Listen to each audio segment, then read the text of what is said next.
கிட்டத்தட்ட ஒரு 20லேருந்து 25 கம்பெனி ஏறி இறங்கிட்டேன் சார். இன்டர்வியூ 10லேருந்து 15 தான் சார் சேலரி சொல்கிறாங்க. ஃபுட் டெலிவரி பண்ணும்போது வந்து பார்த்தீங்கன்னா வெறித்தனமாக ஓட்டினேன். ஃபஸ்ட்டு மந்த் மட்டும் வந்து பார்த்தீங்கன்னா 60,000 மேலே எடுத்தேன். எங்கள் பாட்டிக்கு வச்சுருந்த வட்டிக்கு வாங்கியிருந்தாங்க 20,000. அது அடுத்த மாதத்துலேயே நான் வந்து பார்த்தீங்கன்னா 20,000 கட்டு முடிச்சது இல்லாமல் நகையை வந்து பார்த்தீங்கன்னா நான் மூட்டி எடுத்துட்டேன். இப்போ வீட்டுக்கு வந்து பார்த்தீங்கன்னா தேவையானதெல்லாம் வாங்கி தர முடியுது. ஃபுட் டெலிவரியா பண்ணுறான். என்ன படிச்சிருக்கான், படிக்கலையா அப்போ அப்படின் மாதிரி. இல்லைம்மா அவன் வந்து இந்த மாதிரி ஊடகம், அந்த மாதிரி பத்திரிக்கை, அது மாதிரி ஒரு ஜேர்னலிசம்னு ஒன்று படிச்சிருக்கான் அப்படின்னு சொல்லும் போது அவ்வளோ பெரிய படிப்பு படிச்சுட்டா இந்த வேலைக்கு போகிறான். ஒரு நாள் நைட்டு 1:30 மணிக்கு கால் பண்ணுறான். அவன் போயிட்டு ஒரு பெரிய பள்ளத்தில் விழுந்துட்டாங்க சார். விழுந்துட்டான். அந்த நேரத்தில் நான் எவ்வளோ வருத்தப்பட்டிருப்பேன் சார், எவ்வளோ துடிச்சிருப்பேன். அங்கே ஒரு உயரத்தை வீடியோ எடுத்துகிட்டு இருக்காரான். அவன் சொல்கிறான் சார், வீடியோ எடுத்துட்டு இருக்காரு ஒருத்தர் வீடியோ எடுத்துட்டு இருக்காரு. மனிதாபிமானமே இல்லை சார் உண்மைக்கே. ஃபுட்டு கொடுத்தேன், ஃபோன்லேருந்து எல்லாம் வாங்கி வச்சுட்டாங்க. அப்புறம் பேண்ட்டை கட்டுறா, ட்ரெஸ்ஸை கழட்டு, இப்படி பண்ணு அப்படி பண்ணுன்னு ரொம்ப ப்ரெஷர் கொடுத்தாங்க சார். விட்டுருங்கன்னு கெஞ்சினேன், அழுதும் பார்த்துட்டேன் சார். அனுஷ் ரைஸ் மற்றும் டாக் டெவலப்பர்ஸ் வழங்கும் வா தமிழாவா. இன்னைக்கு வா தமிழாவாவில் நாம் பேச போகிற தலைப்பு டெலிவரி வேலையில் இருக்கும் பட்டதாரிகள், அதை எதிர்க்கும் குடும்பத்தினர்.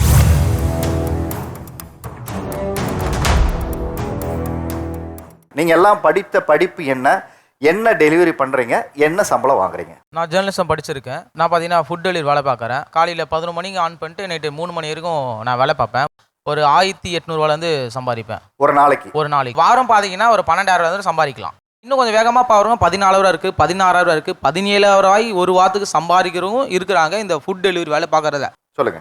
நான் பிகாம் கம்ப்ளீட் பண்ணியிருக்கேன். நான் வந்து என்னென்ன பண்ணுறேன்னா ஃபுட் டெலிவரியும் பண்ணுறேன், பார்சலும் டெலிவரி பண்ணுறேன், ப்ளஸ் பைக் டாக்ஸி இதுவும் ஓட்டுறேன் சார். என்ன டைமில் பைக் டாக்ஸியில் ஓட்டுவீங்க சார்? மார்னிங் 7லேருந்து 12 வரைக்கும், ஆஃப்டர்நூன் 12 வரைக்கும் பைக் டாக்ஸி ஓட்டுவேன் சார். ஆஃப்டர்நூன் மேலே பார்சல் ஓட்டுவேன். ஈவினிங் 7 o'clockலேருந்து நைட்டு 10 o'clock வரைக்கும் ஃபுட் டெலிவரி பண்ணுவேன். ஸோ இதில் எனக்கு வந்து ஒரு நாளைக்கு பெட்ரோல்லாம் போக 1500 கைக்கு வந்துடும் சார். வீட்டில் நீங்கள் முதல் பட்டதாரியா? ஆமாம் சார், நான் முதல் பட்டதாரி. நான் 9th ஒர்க் பண்ணுறேன் சார். 9th எனக்கு கிடைக்கிற வேலையெல்லாம் ஒர்க் பண்ணி ஒரு இடம் மட்டும் வாங்கியிருக்கேன் சார். எவ்வளோ சென்ட் வாங்கியிருக்கீங்க? 2.25 சென்ட். 2.25 சென்ட் வாங்கியிருக்கீங்க. ஸோ வாழ்த்துக்கள். Thank you sir. நான் எம்ஏ இங்கிலீஷ் கம்ப்ளீட் பண்ணியிருக்கேன். லாஸ்ட் 2 இயர்ஸாக ஃபுட் டெலிவரி ஜாப் பண்ணியிருக்கேன் சார். ஒரு இடமாச்சும் வாங்கிட்டு தான் நான் அந்த சென்னை விட்டு போகலான்னு ஒரு கான்ஃபிடென்ட்டாக இருக்கேன் சார். ஓகே, உங்களுக்கு சொந்த ஊர்? சொந்த ஊர் திருவாரூர் மாவட்டம் திருத்துறைப்பூண்டி சார். ரோபோட்டிக்ஸ் முடிச்சிருக்கேன். ஃபுட்டும் கிராசரியும் சேர்ந்து ஒரு நாளைக்கு 1000 ரூபாய், பெட்ரோல் போக மாதம் ஒரு 30 ரூபாய். ஓகே, கிட்டத்தட்ட ஒரு 20லேருந்து 25 கம்பெனி ஏறி இறங்கிட்டேன் சார். இன்டர்வியூ 10லேருந்து 15 தான் சார் சேலரி சொல்கிறாங்க. அதனால எனக்கு அந்த சேலரி செட் ஆகலன்றதுனால இந்த ஃபுட் டெலிவரி பண்ணிருக்கேன் சார். 4 வருஷமாக பண்ணிட்டு இருக்கேன் சார். நீங்கள் என்ன படிச்சிருக்கீங்க? பிகாம் முடிச்சிருக்கேங்க சார். இந்த ஃபீல்டில் எனக்கு 35 to 40 வருது சார். இப்போ அம்மா சிங்கிள் பேரண்ட்டாக என்னை வளர்த்துட்டு இருக்காங்க சார். நான் எமர்ஜென்சினாக்கா நான் அப்படியே ஸ்கிப் பண்ணிவிட்டு நான் ஒர்க் போகலாம் சார். இப்போ அம்மாவுக்கு மெடிக்கல் இஷ்யூனாக்கா நான் வேலையை டியூட்டி ஆஃப் பண்ணிட்டு அப்படியே டேரெக்டாக போகலாம் சார். அம்மாவுக்கு என்ன பிரச்சனை?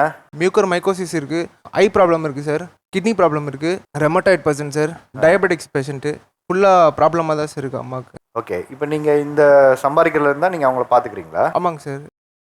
நான் 2017 வந்து மெக்கானிக்கல் இன்ஜினியரிங் முடித்தேன்.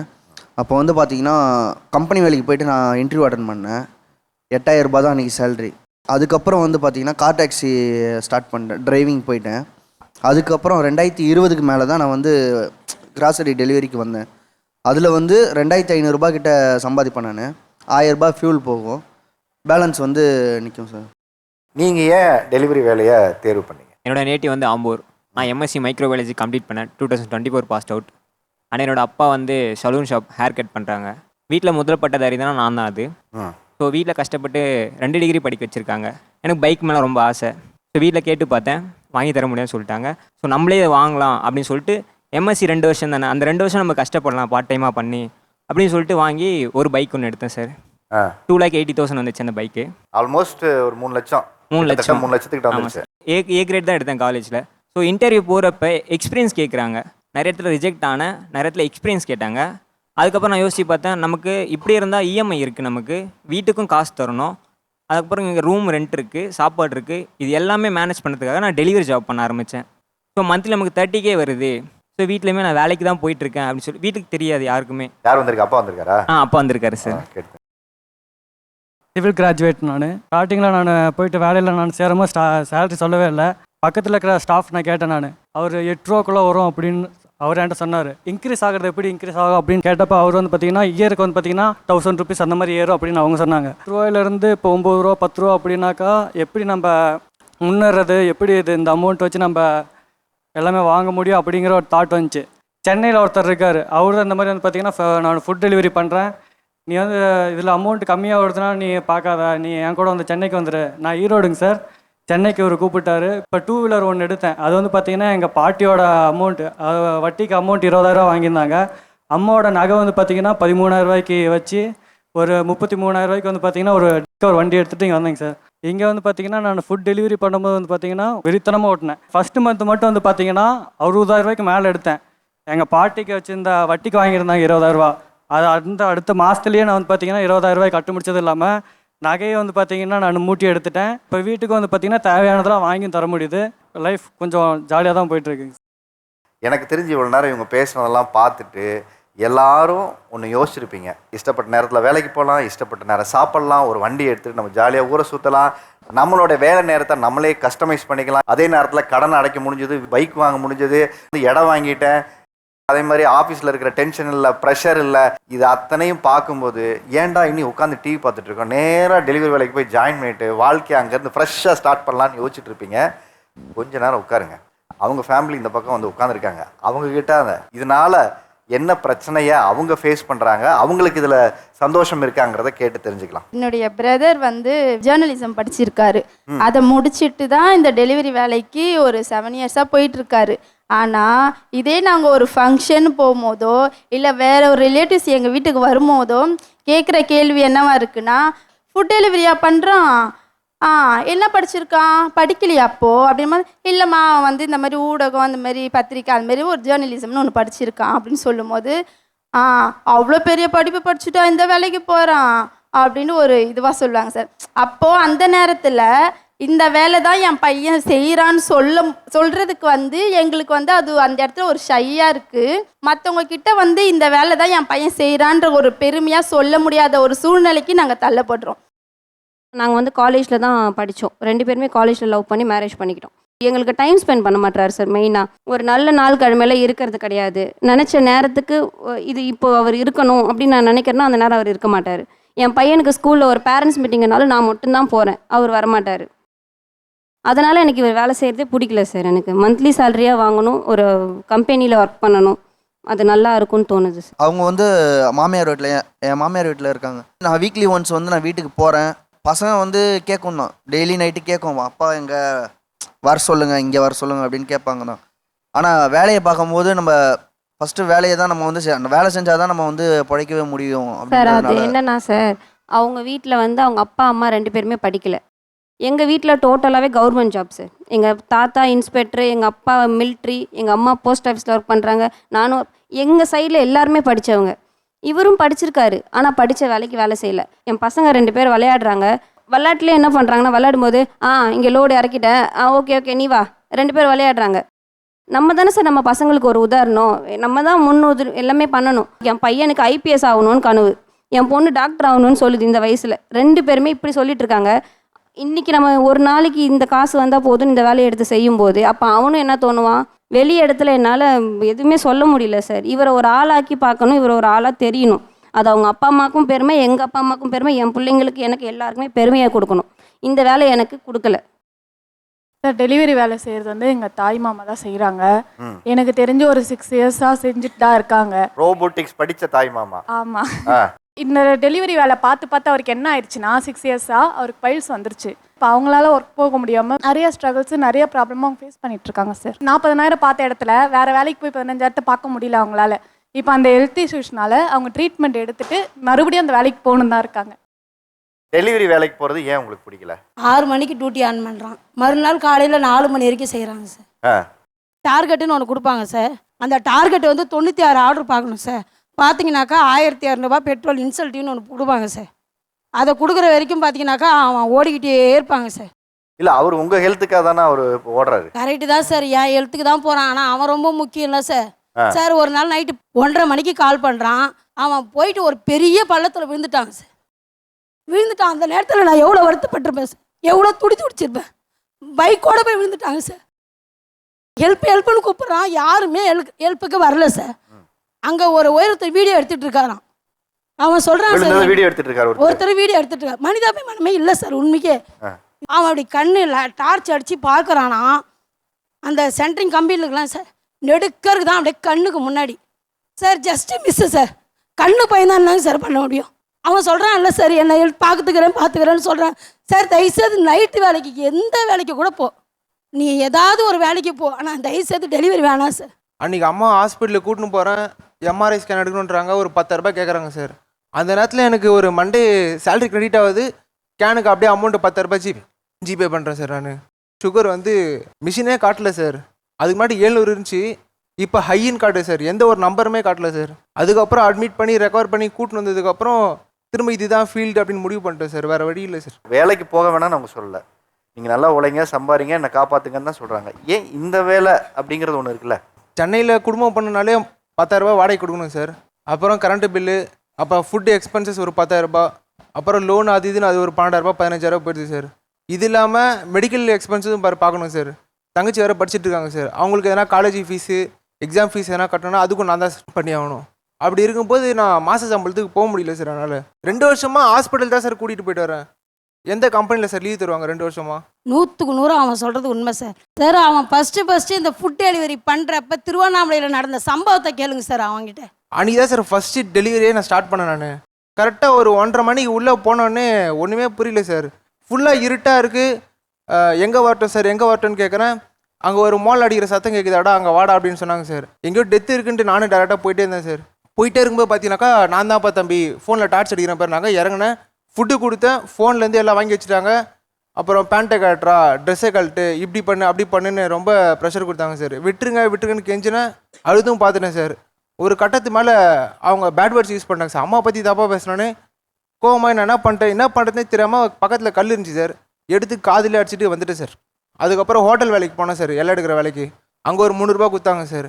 அங்கே பார்த்தீங்கன்னாக்கா ஒரு 16லேருந்து 17 மணி நேரம் வேலை செய்வேன் சார். 600 ரூபா கொடுத்தாங்க சார். திரும்ப இந்த காசு பத்தலேன்னு சொல்லிட்டு திரும்ப டெலிவரி வேலைக்கு வந்துட்டேன் சார். நான் டெலிவரி வேலை போகிறது ஏன் உங்களுக்கு பிடிக்கல? மார்னிங் வந்து 3 o'clockலாம் எழுந்துருவார் சார். அவர் வந்து எழுந்துக்கிறதுக்கு முன்னாடி எங்களையும் எழுப்பி விட்டுருவார். அவங்களால தூக்கம் நமக்கும் ஸ்பாயில் ஆகிற மாதிரி இருக்குது சார். நம்ம வந்து நைட்டில் 11 மணிக்கு தான் நம்மளும் படுக்கிற மாதிரி இருக்குது. வீட்டில் இருக்க எல்லா வேலையும் முடிச்சுட்டு படுக்கிற மாதிரி இருக்கும்.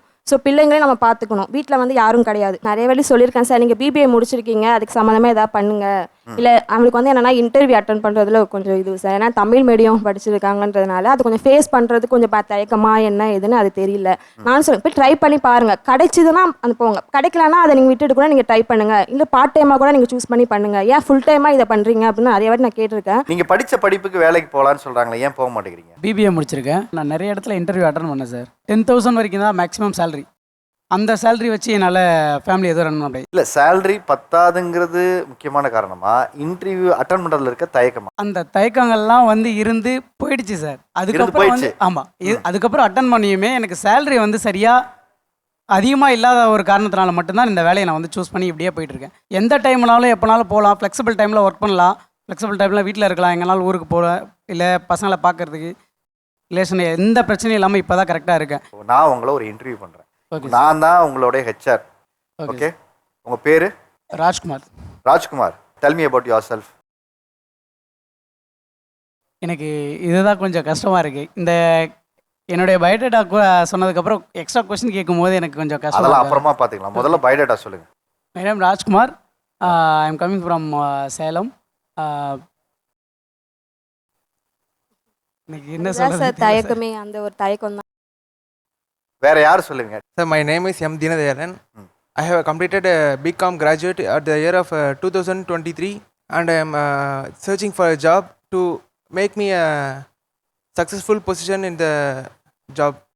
Tell me about yourself. My name is Vijay sir. I finished robotics, diploma in robotics.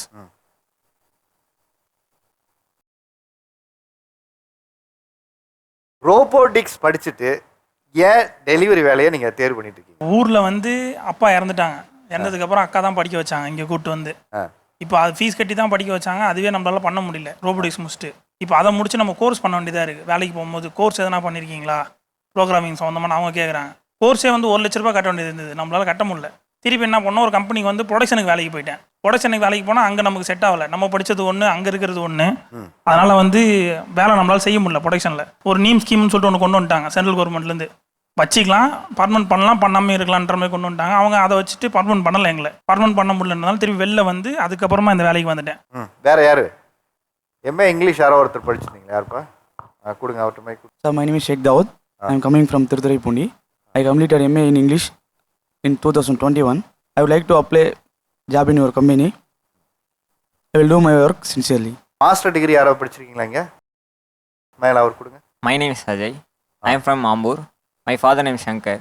He is working on a saloon shop. My mother name is Radha Rukmani. She is worked on leather factory labor. And I am completed on 2024 MSc Microbiology in Hindustan Coimbatore Arts and Science.